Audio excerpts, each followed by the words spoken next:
김문수 국민의힘 대선 후보가 이낙연 새미래민주당 상임고문과 개헌 및 공동정부 구성에 합의했습니다.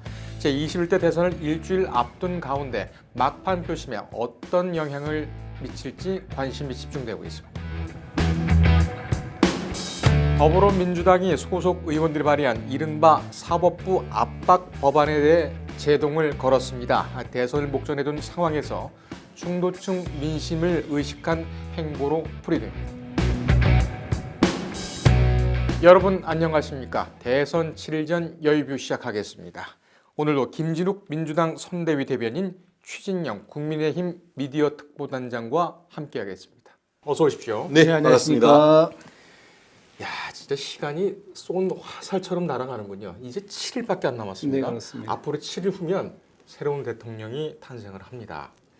일주일밖에 안 남았습니다. 두 분 조금 더 힘내주시고요. 힘드시더라도. 자, 먼저 방금 들어온 소식부터 전해드리겠습니다. 잠시 후면 아마 공식적인 발표가 있을 것 같은데요. 최 단장님, 이것 때문에 좀 늦으셨나요?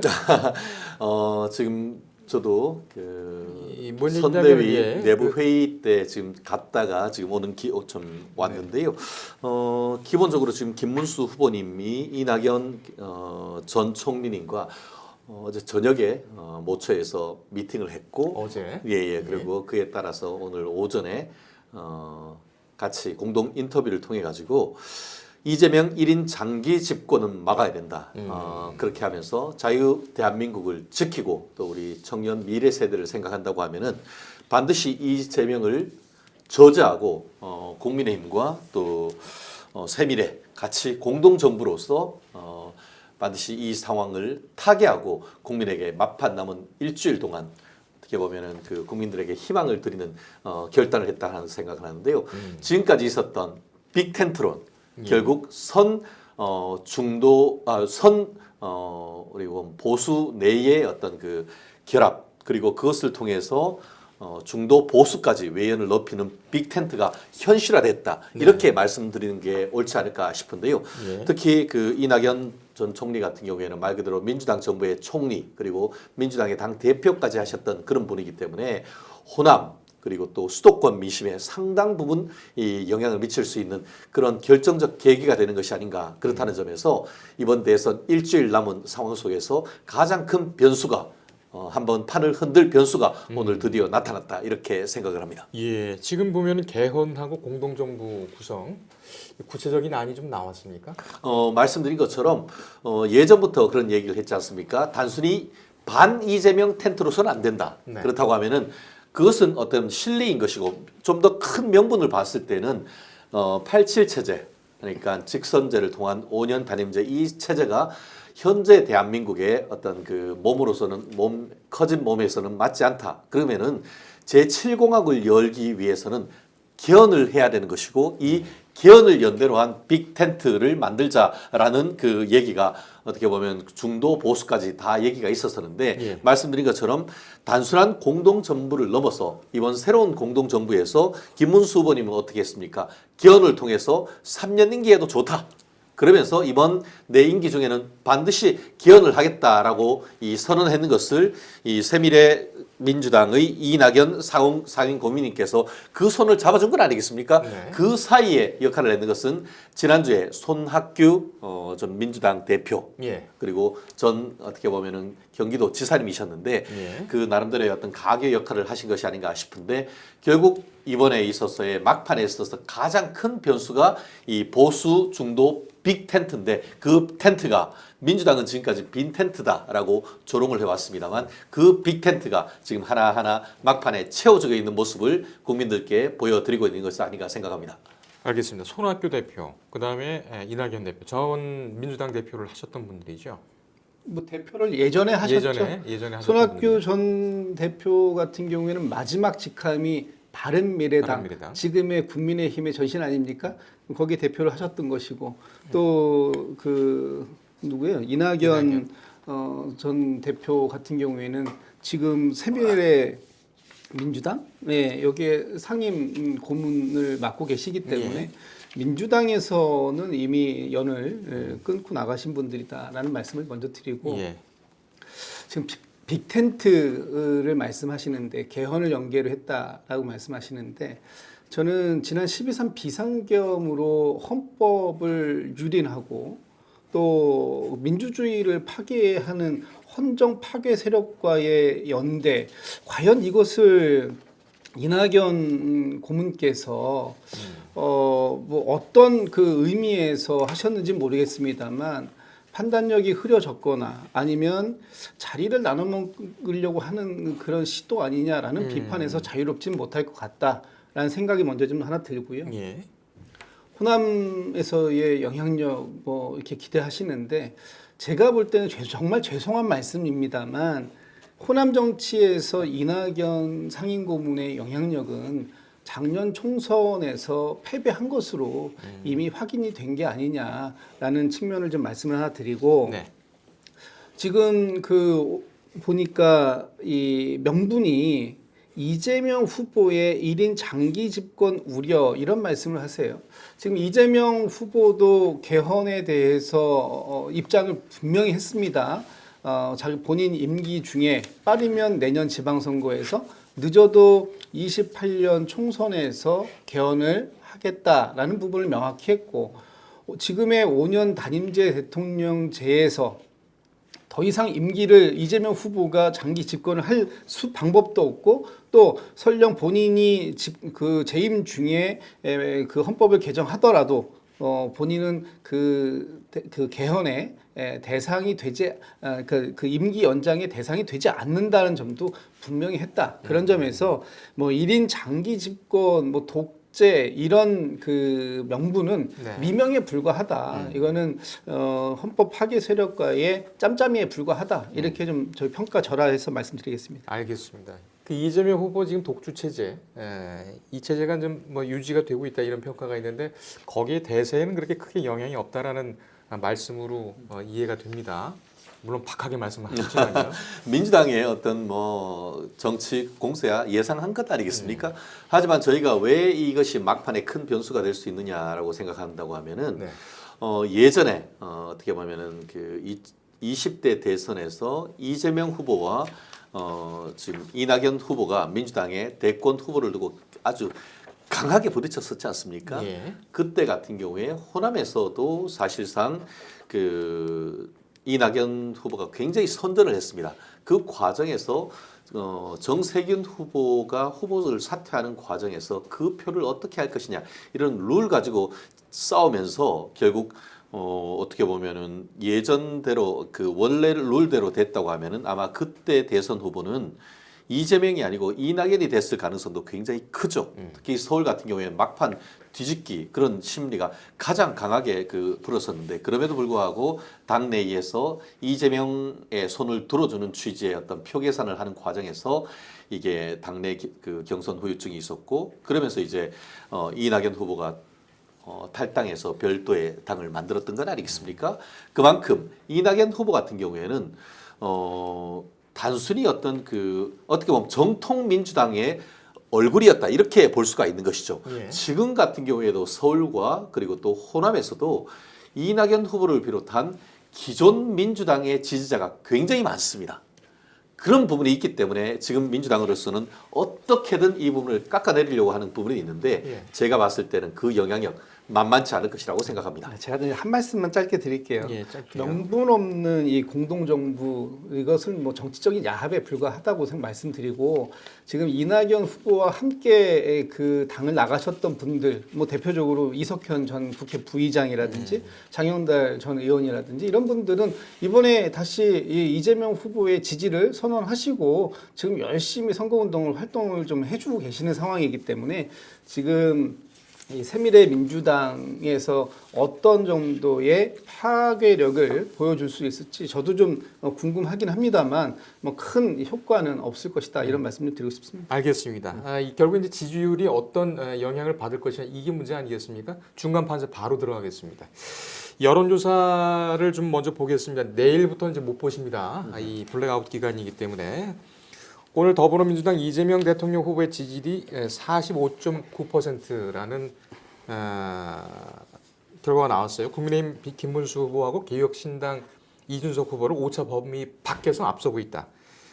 리서치가 동아일보 의뢰로 지난 24일에서 25일 만 18세 이상 성인 남녀 1,008명을 대상으로 한 여론조사 결과입니다.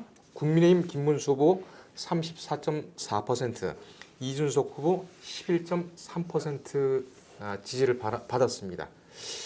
중요한 거는 김문수 후보와 이준석 후보가 단일화하면 어떻게 될 것이냐, 이 부분에 대해서도 리서치는 오차 범위 밖에서 이재명 후보가 앞서고 있다, 이런 얘기가 나왔습니다. 김 후보와 양자 대결을 할 경우에는 이재명 후보가 50%, 그 다음에 김 후보는 41.6%, 8.4%포인트 차이가 납니다. 이준석 후보와 대결할 경우에는 이재명 후보가 49.3%, 이준석 후보가 34.9%로 14.4%포인트가 차이가 나는 것으로 조사가 됐습니다. 이번 여론조사는 100% 전화면접 조사고요. 표본 오차는 95% 신뢰 수준의 표본 오차가 플러스 마이너스 3.1%포인트입니다. 응답률은 10.8%. 자세한 사항은 중앙선거 여론조사 심의위원회 홈페이지를 참조하시길 바랍니다. 한국갤럽 얘기도 바로 하겠습니다. 중앙일보 의뢰로 조사한 결과인데 지난 24일에서 25일까지 역시 18세 이상 1,004명을 대상으로 조사한 결과입니다. 이재명 후보는 다자대결에서 49%, 여기서는 김문수 후보 35%, 개혁신당 이준석 후보가 11%로 나왔습니다. 지금 말씀드린 모든 사항은 중앙선거 여론조사 심의위원회 홈페이지를 반드시 확인하시라는 말씀을 드리고요. 이렇게 되면 좀 굳어지는 게 아닌가, 이런 생각도 좀 듭니다. 우선 김 대변인님께서 좀 말씀을 해주실까요? 지금 판세가 이거 어떻게 봐야 될까요? 일단 뭐 오늘까지 조사가 그러니까 오늘 이후에도 사실은 여론조사는 조사는 가능하죠. 예, 공표가 그러나 안 되는 거죠. 오늘까지 조사된 것은 내일이든 뭐 모레든 그 공표를 할 수 있고요. 내일서부터 조사되는 부분에 있어서는 공표를 할 수 없는 겁니다. 예. 그렇기 때문에 아마 이제 내일 아침자 조간에는 오늘까지 조사한 내용들이 한 번 더 나올 가능성은 있어요. 네. 근데 지금 대체적으로 오늘 나온 여론조사들을 보면 지금 이재명 후보가 김문수 후보 또는 이준석 후보의 3자 대결에서 한 10에서 14% 김문수 후보를 앞서고 있는 이런 것들이 대체적인 지금 이제 그 추세로 확인이 되고 있는 것이고, 예. 또 그 이준석 후보가 한 두 자릿수는 기록을 하고 있는 거죠. 뭐 오늘 나와 있는 갤럽 조사라든지 리서치 조사를 보더라도 11% 정도를 지금 기록하고 있는 것으로 보여지기 때문에 아마 이준석 후보도 두 자리는 안정적으로 가져갈 수 있겠다, 뭐 이런 기대는 할 수 있을 것 같습니다. 근데 여기에서 중요한 건 양자 대결로 가더라도 이 차이가 그렇게 달라지지 않는다는 것이고요. 예. 더더군다나 지금 뭐 여전히 국민의힘에서 이 단일화 부분을 굉장히 강조하고 요구하고 있는데, 이재명 후보 쪽으로 만약에 이제 단일화를 하게 되더라도 김문수 후보 쪽으로 합치면, 같은 여론조사입니다. 같은 이제 중앙일보 여론조사인데 여기에 보면 김문수 후보 쪽으로 합치게 되면 48%가 이탈을 해요. 그리고 이준석 후보 쪽으로 합치면 24%가 이탈을 합니다. 결과적으로 보면 어느 쪽으로 가더라도 100%가 다 그대로 지지가 옮겨가지 않는다라는 부분을 보여주고 있는 것이고, 예. 지금의 이러한 구도가 오늘 내일 만들어진 것은 아니고 어제 오늘 상황은 아니고 이번 선거가 그 공식 선거 운동이 시작된 이후로 지속적으로 이 정도의 추이가 계속해서 이어지고 있다라는 것은 네. 앞으로 딱 남은 일주일 동안 큰 변수가 없는 한 이 추이가 그대로 유지가 되지 않을까라고 저희는 기대를 하고 있습니다. 최 단장님께서는 어떻게? 그거는 민주당의 기대이다. 기대. 네. 사실 오늘 나온 여론조사 저도 보면서 나름 어떻게 보면 뼈 아프다 이런 얘기도 했습니다. 근데 딱 봤더니만 나왔던 내용이 다 전화 면접 조사 결과였더랬습니다. 아시다시피 ARS 조사, 한마디로 여러분은 누구를 지시합니까? 하는 그 ARS로 자동적으로 해서 이렇게 하는 것과 예. 실제로 이제 전화 면접원이 조사를 했을 때의 여론조사 결과가 사뭇 다른 부분이 많습니다. 아시다시피 전화 면접 조사를 한 경우에는 정말 정치의 고관여층, 내가 적극적으로 의사를 밝히는 사람들이 얘기했다는 점인 반면에 ARS 같은 경우에는 기계음이 쉽게 말하면 그 AI가 이렇게 얘기하는 거기 때문에 내 의견을 밝히는데 상당히 마음에 부담이 없습니다. 그래서 실제로 지금 여론조사를 쭉 봤을 때 ARS 조사 같은 경우에는 김문수 후보님이 한 자리 숫자로 따라가고 경우에 따라서는 거의 3, 4%까지 추격했던 내용들이 굉장히 많이 나옵니다. 그래서 ARS를 여론조사에서는 선행 지표라고 합니다. 왜냐하면은 ARS에서 올라가고 나중에 이제 그런 이른바 샤이 보수 내지는 샤이 트럼프 같은 사람들이 다시 이제 좀 더 그 자신감이 얻으면은 전화 면접 조사에서도 사람이 얘기하는데도 자랑스럽게 내가 누구를 지지한다 이렇게 얘기하는 그런 구독으로 이어지고 있는데 오늘 났던 여론조사 같은 경우에는 대부분 다 사람이 직접 전화해서 했던 휴대전화 면접 조사 방식이었기 때문에 예. 이것을 가지고 승부가 결정났다라고 하기에는 아직 섣부르다. 아마 오늘 오후부터 해서 전화 면접 조사가 아닌 ARS 여론조사가 나올 것이고 예. 거기에서는 제가 봤을 때는 김문수 후보님이 쩍 붙는 여론조사 결과가 나올 것으로 예측을 하고 더불어서 내일 특히 이제 깜깜이 선거로 들어가기 직전 같은 경우에는 거의 골든 크로스의 이 결과로서 김문수 후보님이 이재명 후보를 따라붙거나 역전하는 그런 내용이 있을 것이라고 예측을 하고 있는데요. 그렇기 때문에 마치 골프가 18홀 가서 장갑을 벗을 때까지 끝나지 않았다라는 것처럼 특히 이번 대선 끝날 때까지 끝난 것 아니다. 저는 그렇게 봅니다. 그러면 블랙아웃 기간에 이번에 역전이 될 수 있다. 그런 충분하죠. 가능성도 있다. 네. 이런 말씀이죠. 여태까지는 그 역대 대선이나 다른 데서도 블랙아웃 기간에는 이게 좀 그 변동이 있었던 선례는 없습니다. 제가 보니까 그동안 그 여러 번의 그 대선이 있었는데 소위 이 여론조사 공표 금지 기간, 그러니까 일주일 전이죠. 예. 일주일 전에 나왔던 여론조사의 결과가 최종적인 결과를 뒤집은 경우는 없었다라고 예. 보여지고 지금 뭐 저희도 자신하는 건 아니에요. 지금 굉장히 예민한 시기이기 때문에 또 마지막 한 번, 두 번 정도의 어떤 출렁거림이나 변수가 있을 수 있습니다. 그런 부분들을 저희가 이제 잘 관리를 해야 되는 거고 예. 오늘 마지막 3차 TV 토론회가 있기 때문에 네. 이 부분까지도 이제 저희가 굉장히 신경을 지금 많이 쓰고 있는 상황인데 지금 이제 제가 말씀드리고자 했던 건 뭐 이 결과가 이러니까 앞으로 그냥 이렇게 될 것이다라는 어떤 그 무비판적인 믿음이 아니고 예. 실제 이런 것들이 추세로 나타나고 있는데 이 추세의 가장 기본은 뭐냐 하면 이번 그 6.3 대선이 과연 왜 치러지게 됐는가라는 것에 대한 대선의 어떤 시대정신이랄까요? 이런 부분들에 대해서 국민들께서 정확하게 잘 인식하고 계시다. 그런 부분들을 저희가 믿고 가겠다. 이런 말씀을 드리고 싶은 겁니다. 알겠습니다.